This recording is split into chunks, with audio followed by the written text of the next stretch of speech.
গোপালগঞ্জে সমাবেশ শেষে ফেরার পথে জাতীয় নাগরিক পার্টির কেন্দ্রীয় নেতাদের গাড়ি বহরে অতর্কিত হামলার ঘটনায় গভীর উদ্বেগ প্রকাশ করেছে বিএনপি। বুধবার এক প্রেস বিজ্ঞপ্তিতে মাস্ট্রো গোপালগঞ্জ কর্মসূচির হামলাকে নেক্কারজনক উল্লেখ করেছেন বিএনপি মহাসচিব মির্জা ফখরুল ইসলাম আলমগীর।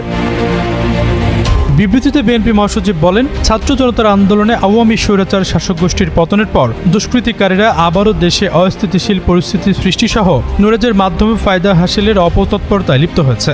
গোপালগঞ্জে এনসিপির পূর্ব ঘোষিত কর্মসূচির উপর বর্বরোচিত হামলা, ককটেল বিস্ফোরণ, ইউনো সহ আইনশৃঙ্খলা বাহিনীর গাড়িতে অগ্নিসংযোগ ও পুলিশ সদস্যদের আহত করার বর্বর ঘটনা সেই অপতৎপরের বহিঃপ্রকাশ।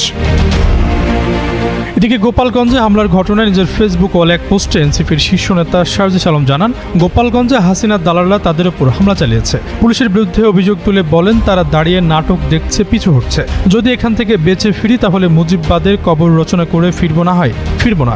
সারা বাংলাদেশের মানুষ গোপালগঞ্জে ছুটে আসুন। গোপালগঞ্জের বিবেকবান ছাত্র জনতা জেগে উঠুন। দালালদের কবর রচনা করার আজকেই শেষ দিন।